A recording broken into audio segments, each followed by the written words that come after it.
I know the DJ. Do you? You gotta 90s baby, stand up. You're coming back because I'm blowing in it. Pause. I take my craft serious. Hey. Get the hell out of here. I don't owe you shit.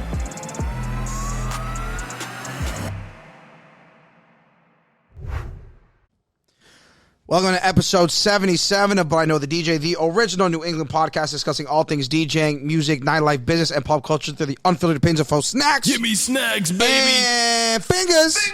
What up, baby? What's good, no dog? CAMMY V tonight, unfortunately. We but killed the white guy. It's going to be Black History Month for the rest of the year. I like missionary anyway. Oh, my God. And it's never just been us two. Not since you were just a guest. Yeah. Since the two. So Fingaz originally was a two-time guest on the show. And So then, this might go wrong. It might go right. It might be explosive. Then I put a ring on it. But tons to talk about as always. And what other two guys would we need? Then fucking us.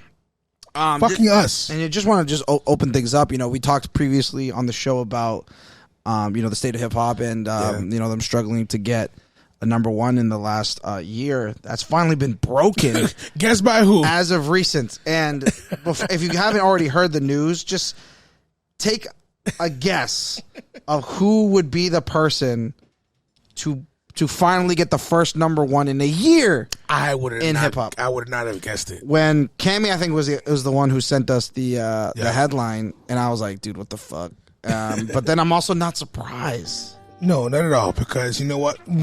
For starters, a lot of people do not like this song, but I love this song. Really? I think it's my favorite Doja Cat song Ever.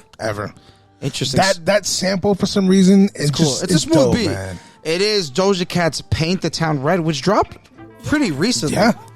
And when it won, and is already number one. Shout out my boy Pete Donna, who's actually the main guy in the music video. Oh, really? So you know how they're like dressed up as he's from here. Oh, dope. That's what's that dude, up. that model. He's a super cool dude, homie. Shout out, he was huge for him. That's what's up. Yeah, he's one of those guys that keeps shit under wrap until it happens. So obviously when it dropped, everyone's like, "Yo, is that fucking homie?" Like, and his shit was going crazy. So shout out to him for starring really in that music video.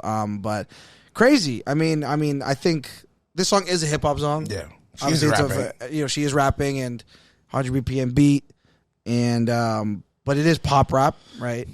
Yeah, you could say so.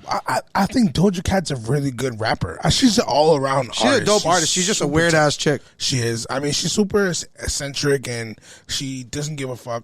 You know what I'm saying? Like she is who she is. And you kind of have to be tough skinned to be in this industry.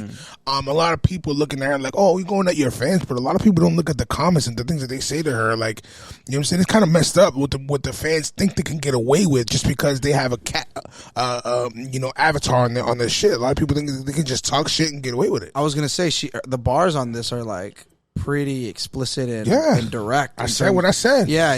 And I think, which is, the first time I listened to it, I was like, oh, this is such like a popcorny hip hop song.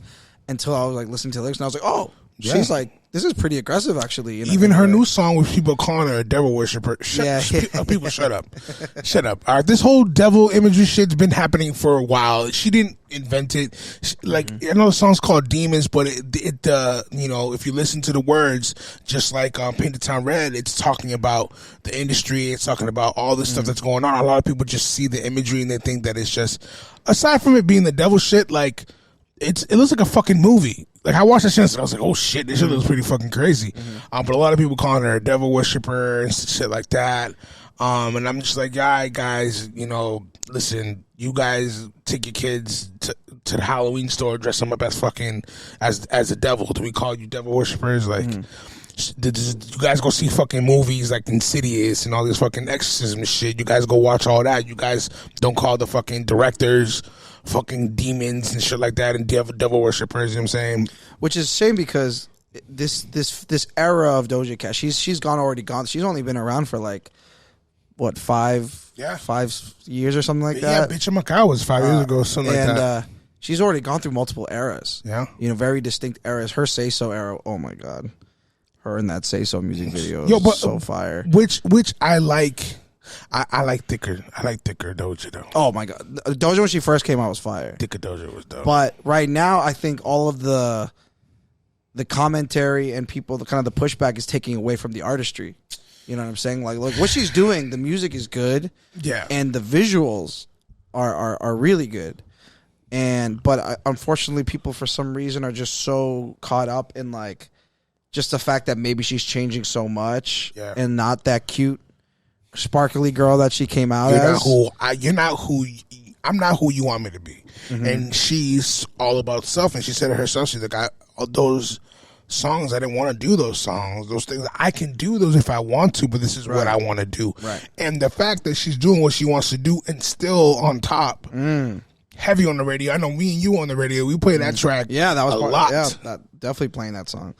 And I wanted to use this to reiterate, obviously the power of the female artist right now, especially in hip hop. You know, the fact that it was that I guess drought was broken by a female rapper. Yeah. Right. And going into the MTV VMAs, which by the time this comes out would have already passed, but I did want to go over some of the nominees in terms of just kind of how everything is looking over this past year in terms of artistry and hip-hop and pop music in general as it pertains to MTV. So, obviously, their flagship award being Video of the Year. We have Doja Cat with Attention, Miley Cyrus, Flowers, Nicki Minaj, Super Freaky Girl, Olivia Rodrigo, Vampire, Sam Smith, Kim Petras, Unholy, SZA, Kill Bill, Taylor Swift, Anti-Hero. Again, completely filled with women. You know, again, super telling of what the last year's looked like. Yep. You know, I don't want to talk so much about the video, you know, the videos themselves, but really just on the nominees and kind of what they represent over the last year. I mean, Taylor's in there, right? Yep, Taylor. I mean, between her and SZA, they've had a huge year, especially SZA. Kudos to her for blowing up the way she is blown up. But definitely Taylor Swift. I mean, she just continues to fucking blow up, bro. Yeah. I thought she hit her ceiling, bro, but it just keeps getting more and more, and her music was good. Her last album, there was tracks on there that, I mean, it's not my type of music, but from a guy that like is a music guy, some good songs in there. So she's matured. It's not really too much of the poppy, like it's poppy, but it's not like bubble gummy. Like, you know, there's some darkness in there, and I love darkness. So I'm not a devil worshiper, please. I just like the dark shit. It's just how I am. I like chants and all that shit. Monk choirs is just my shit. But yeah, man, Taylor Swift's album was pretty dope, and SZA's album was, you know, people still talking about it till this day. Yeah, great album, great R&B album, and R&B is also in a weird place, I think. And she just came out full R&B album and was like, yo, like, R&B is here, I'm here, and made some really, really amazing music. Who do you think could save R&B? Who could save it? I mean, I think SZA did a big part of it this year. I think, you know, Usher's always going to make music, but it's never going to be, like, he's not going to make a You Don't Want to Call It again. He's not going to make a Burn again. It kind of sucks because Usher is good. Yeah.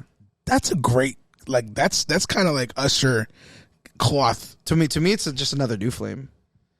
You think so? Yeah, dude. The second I heard it, I was like, "This is literally just like a newer New Flame." Because there's not a song. Like I said, I'm a music guy, so I'm looking at the like lyrics, to, you know, word breakdown and how like the choruses come in and like I'm like, it's a well written song. It's a good song, but I think it's just what the current society and music listener pulls from the music industry that it's just different. Yeah, you know what I mean? It's not gonna get it. And I think that's why SOS was so amazing in the sense that he was able to do both. Like, it stems so genuinely R&B, the content of the lyrics, the pain in her voice in a lot of records, but also a lot of fuck you moments that were like literal fuck you moments, right?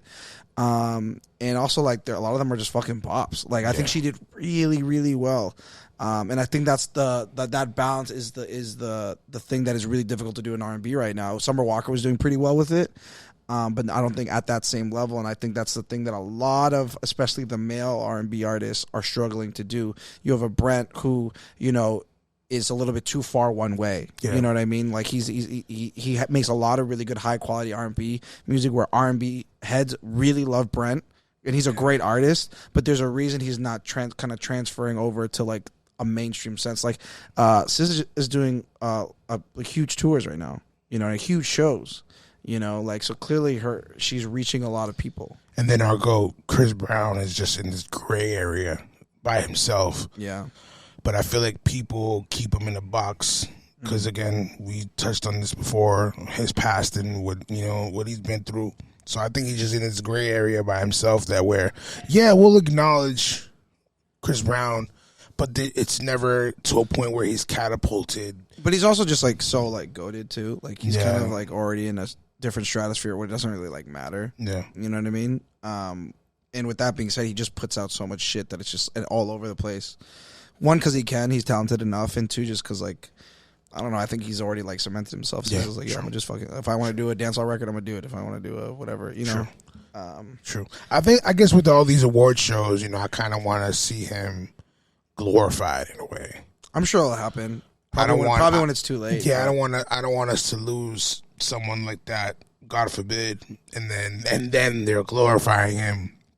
It just seems too cliche for me at this point. There's 4 more categories I really want to touch. Yeah. Artists of the Year, again, really being reflective of what this year's looked like. Beyonce, Doja Cat, Karol G, Nicki Minaj, Shakira, and Taylor Swift. Wow. Not a single man. Wow. Hey, but yo, that's where it was. It's where it was. Ladies this year just straight up killed it. Karol G being in there is a big deal. Huge. She took Bad Bunny's spot. She dropped what, 2 albums this year? 2 albums this year. 2 albums right on the head top. I don't think it was as impactful as Bad Bunny, but she's definitely had a huge year. Yeah, Bad Bunny's songs, they're that album is just a classic. Yeah, I was gonna say Verano City is also the most streamed Verano album. City is a fucking classic, that's an amazing album. You can play any cut off that record, you're getting a reaction in the club. But who's your pick? Damn. Female Beyonce comes off a renaissance in the tour. Doja Cat breaking the drought, having a bunch of records on her. Karol G having 2 albums, huge year. Nicki she didn't drop an album, but she's about to. But she's also just been like all over the place with features and placements. Drama singles. Super Freaky Girl was huge. Shakira is interesting to me. That's pretty weird. I think she's probably on the bottom of this list, and then Taylor Swift. That must have been a favor. She's probably either for performing or she's coming out with something soon. So who's your pick on this? I would say, fuck.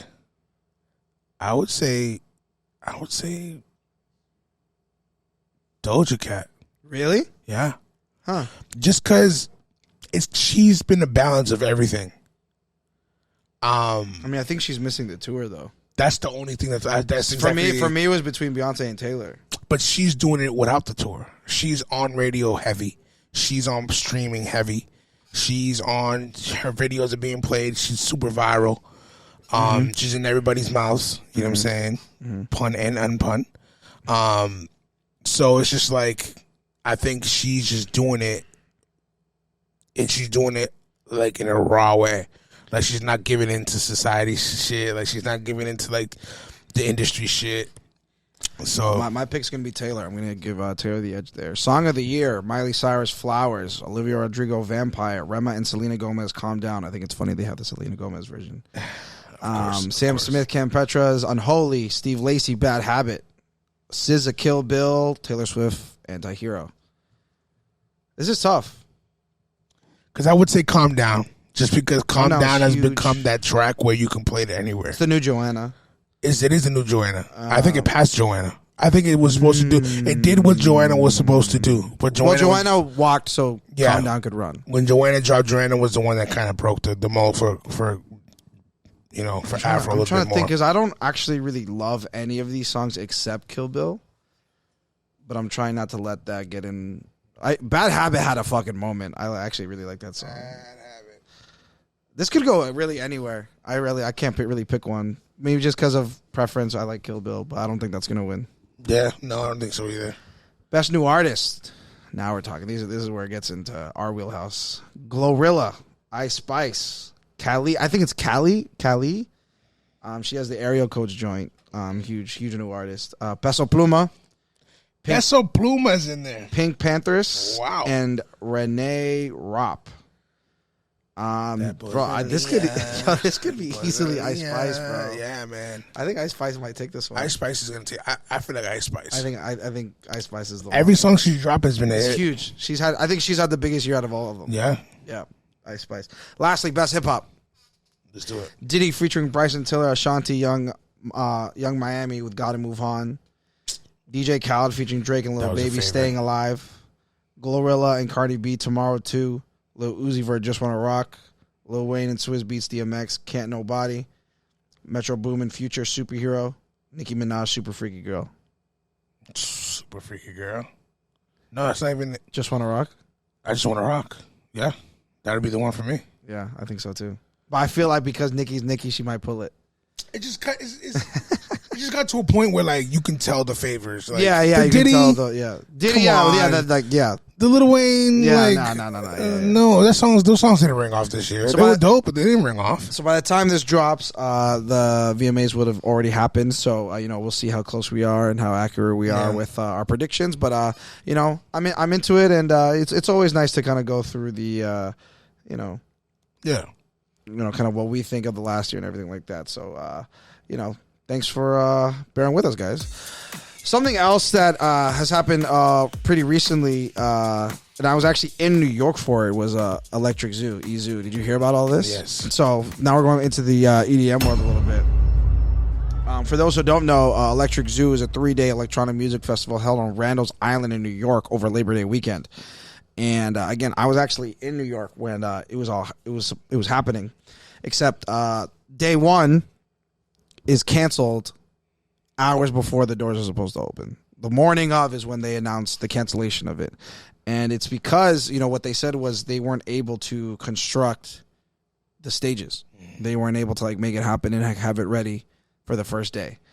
Was played by production and capacity issues, leaving patrons disgruntled. The festival, which came under new management last year, got off to a rocky start, canceling the first day Friday after organizers failed to complete construction of the main stage. The festival did open Saturday, but festival goers who spoke with NBC News detailed hour-long wait times just to enter the venue. Finally, on Sunday, organizers started turning ticket holders away, claiming the venue had reached capacity. Wow. I had heard that they oversold it by some crazy number.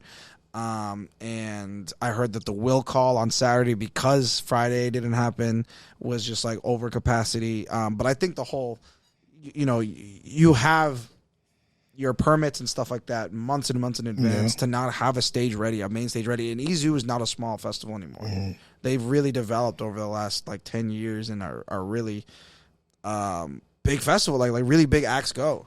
And there was on my Twitter, oh my God, the Twitter that day, I just saw a bunch of artists looking who wanted to play, and they were like, yo, in New York, does someone have 2 CDJs, a 900, and some speakers? I know I ended up playing with Telecast that night because they just were free. They were just taking bookings, and they happened to get booked on the same party that I was doing. That was my I played with them 3 times now. They're really good dudes. Shout out Telecast. But they did a free pop up that afternoon because they were supposed to play Friday, and they're like, yo, we're here, we want to play, and we feel bad for our fans. They I don't even know, it was some free spot, made no money. They were playing. The 2 CDJs were different, and it was some random mixer, and they just did their set. And then they came through at Blue Midtown that night, and that's where I was at. Something must have happened behind closed doors, but it's crazy. It's insane, and it seems like it's really gonna hurt that festival for the coming years. I know a lot of artists aren't gonna want to go back and do it. Yeah, they've probably gone back 5 to 8 years. In terms of their development. But I think festival culture in general is very, very interesting these days. I mean, I know ticket prices are insane, and I don't know, do you go to festivals? Have you been to a festival? I haven't really been in the festival market like that. I don't really see myself standing all day. Yeah, it's crazy. It's a lot. It's something that you have to go in and be prepared for. It's an all day thing. Yeah, it's insane. And so I haven't really seen myself in that kind of a light to do that. Or would stand, I'd probably leave halfway. It's a lot. Or if I knew there was an artist at a certain time, I'd probably go. But you would not catch me deep in the middle. Yeah. Like amongst all man, in the pit. Yeah, I would not be in the pit. So I can't really say no. I'm kind of. I love the energy. I would love to do festivals. Yeah. Definitely something that you can definitely, get super inspired from and have fun. But as far as being participant, no. How about you? Yeah, I've been to a few, not in a while for the same reasons that you had just mentioned, because it is a lot. I've been to Maddie's and Block Party years ago. I think that was my first one. I've been to Main America. I've been to some other one that I'm forgetting, and it's a lot. It's a lot. I mean, it's a really good way to see a lot of artists at once, but yeah, it's a lot. It's a whole fucking day. You gotta be on drugs to I mean, I wasn't, but definitely drunk as fuck though. But yeah, I mean, crazy. Electric Zoo. Shout out. I mean, I guess shout out everyone that like toughed through it. I guess it just seemed like a really bad situation. But shout out you guys. I guess not as bad as Burning Man. Anyway, about that. Something that I wanted to bring up that we were supposed to actually bring up before because we were talking about it. I was talking to you guys about it when it first happened, when it was like actually happening. And I want to like use this opportunity of us two just being here to talk about it. So probably like 2 weeks ago now, I got on this big Twitter feud. Do you remember this? With this random dude, yes, who I like don't know, yes, and it was like an all morning like multi-thread. Dude, it took me a while. It was a lot. It was a lot of tweets, right? So basically, I forgot how it started, but basically, this dude on Twitter who I don't fucking know, but I guess he's some like local artist. I don't know how. Again, I don't know how he came from another thread. And basically, he was like coming at me for being like DJs don't play local music, they don't support local artists, specifically in Boston, yada yada yada yada. And I was basically like, how do you know that? How do you know that I like if you're coming at me right now, you're adding me? How do you know that I don't do that? Yeah. He's like, oh, I just assume. And I go, but you don't pull up to my shit. So how do you know that? And there's just all this back and forth. It was stupid as fuck. He's an idiot. If you want to follow me on Instagram at GimmeSnax, you can literally find the thread. It was just a couple weeks ago. He's a dumbass. And and it was funny because people that really know me like were commenting and like getting into the thread, being like, "Yo, you don't know who this dude is." I do play local music, and not only that, like I'm tied in with a lot of like really awesome local artists because of just like the love and the support, and I try and go to their shit and XYZ. Likewise. And and so I know you, and then you specifically, you work like you're a producer, you work with artists, and you have records out. And I know that actually we might not completely agree on the whole process of, playing local artists, but I did want you to just kind of put in your opinion of like the relationship right now as it stands in a big market in the club world of the DJ and the local artist, let's say rapper, singer. And what our obligation and responsibility is to play the music in the clubs. I think there's a disconnect between artists and DJs. And it's those artists that go on these threads that be like, hey, you're not playing my music, but you're not coming out. You're not shaking hands. You're not dropping a $20 bill on the decks. You're not buying me a shot. You're not hitting me ahead of time and sending me your music. You're not promoting your shit the right way. You're not making me want to play your music. I don't have to do that shit. Yeah. First of all, you have to make me like your music. If your shit's ass, it's ass. It don't matter who you are. If you're my cousin, if you're my brother, it's just ass is ass. I'm not going to play it. Now, there's songs that I love. You don't have to say nothing to me. I don't play it. But that's where I feel like DJs have to do that. If there's a song that's undeniably good, don't not play it because it's not Future. You're like, I'm throwing songs in like primetime sets that are dope. Like, there's definitely ways to mix it to where you don't throw a person off. Obviously, you don't play it after a lukewarm song or a song that's not really too popular. You gotta surround it. You gotta surround it the right way, dress it up nice, you know what I'm saying? Present it the right way. So for me, I play a lot of local artists songs that are fire. Not just because the ones that I produce, but if they're fire, they're dope, I'll play them. But now, I know there's this whole what are you going to do for me type shit where, artists don't support the DJs as well. You're not posting where I'm at. You're not doing this. You're not doing that. That's also a transaction that needs to happen because you need us and we need you. The DJ and the MC you know, they're married. They were born together like that in the hip hop community and stuff like that. So it's just like, I feel like there's been a disconnect with that, and I feel like there needs to be more communication between DJs and artists, and then artists as well. They think because they have a few 100,000 plays that they're the shit, and they don't answer DMs.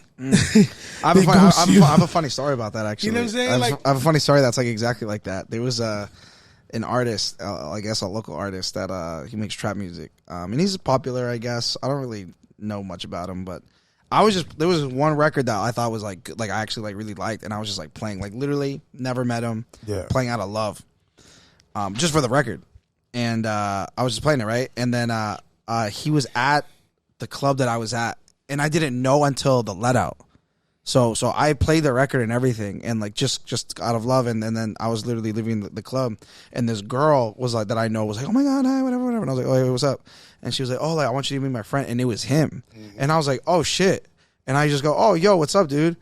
And he like looks at me, doesn't like, again, he doesn't know who I am, not that I'm someone to be known, but he like looks at me and just like saw that I was just some guy and just looks away, and I was just like, yo, and he just like looked at me again, looks away. He was like, I guess I wasn't like, cool enough for him. Went home, deleted his song. Never played it again. Fucking asshole. Yeah, just because he was a jerk. And I was just like, yo, I'm literally the guy. And there's who's like no way in hell record. you're in the club, you don't see the fucking DJ. You're pretty fucking noticeable, bro. I don't give a fuck what anybody says. But again, I think that just says a lot about his personality. Exactly. I mean? And you being a new artist, anyone that comes up to you says, hey, give him the fucking time of day. But again, like that's what it told me enough about who he was as a person. You know what I mean? And that's why it turns off DJs is that shit right there. That fucking ego shit. Yeah. Like, you ain't shit. I know a lot of y'all motherfuckers out here buying replica sneakers and replica fucking jewelry, by the way, and I won't mention who it is. I know a lot of y'all doing it. One thing I said that to the you know, kind of going off of what you're saying to the guy on Twitter was, okay, if let's say I do play your record, right? Like I just said, like I was like, let's say I play your music, right? But if you're not there, why does it matter? Yeah. Why does it matter? You weren't there to record it. You weren't there to so let's say, yeah, exactly. You weren't there to record it. You weren't there to see it. You weren't there to have the moment. Your people weren't there to see it. That oh shit, your shit's getting played. So why does it matter if you're not there? So I said what should happen is you connect with me, be like, hey, I have this record out, whatever. If I like, I'm like, cool. I'm like, how about you bring your people out? Let's say you bring out 10, 15 people. Not even a table, bro. Yeah. Bring out your people. I'll take care of it. I'll get you on a guest list, whatever. And I'm going to play the record. And when I play the record, let's make it a moment. Let's make it a thing. Get your video cameras out. So then people who don't know the record are going to be like, yo, for some reason, this is a record we're supposed to know because everyone's going crazy. Yeah. Right? It helps you legitimize that record in that way. Your people get to see it. You get to get the content out of it. And now we all work together to make something happen, right? Yeah.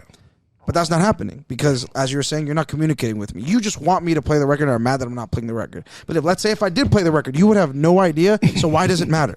and not for nothing, bro. Even if the record was a fucking amazing, I have 500 more songs before that I would play. Yeah, that would get a reaction, that would make me look good.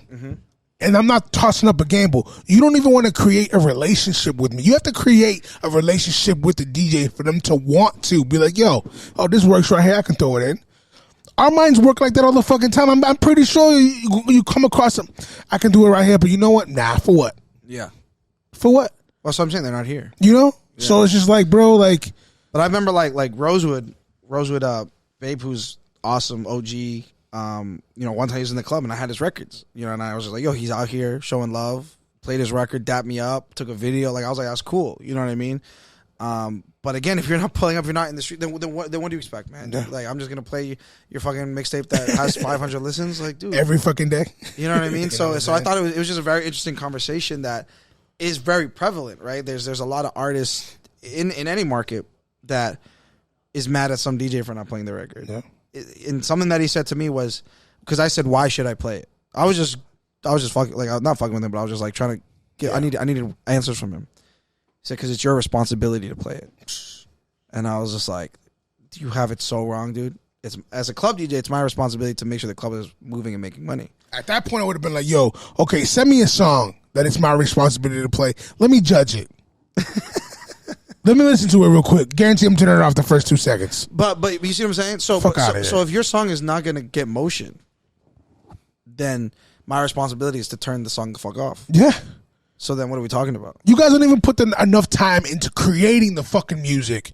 You guys want to spend 2 hours on a song and be like, oh, it's done. And then want us to fucking get it, you know. We work hard to get to where the fuck we're at. 10 years. You know what I'm saying? We work hard to get there. You know what I'm saying? Busting our ass, researching the music, doing what we got to do, grinding. You know what I'm saying? So you want to come up off our shine and you don't even fucking take yourself serious. Where's your fucking EPK? Why are you not in the streets busting down fucking songs and shit? Tracks unmastered. Tracks unmastered, like motherfuckers they're trying to airdrop it from their files. On like, yo, bro, do you have internet, bro? I do, but I'm not taking that shit right now. No. On a USB mastered club version, radio edit, dirty version, performance version, acapella instrumental, intro, outro, dudes, like, come on, it's not rocket science. Y'all motherfuckers going to the studio if this is just a fucking hobby, then you want to come and get mad at us because we don't choose to play your fucking trash ass record, bro. Fuck out of here. But an interesting conversation, and again, please visit that Twitter thread if you really want to take the time. But it was amazing. What I am going to do right now is actually play a local artist record because that's what the fuck I do, baby. This record is actually fucking fire.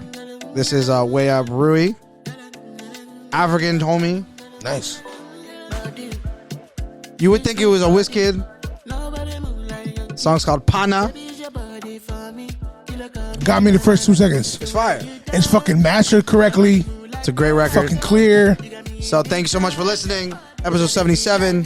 Fingaz. Snacks. But I know the DJ. Play local fucking music, bitch. I'm playing this shit next time. Send me that shit.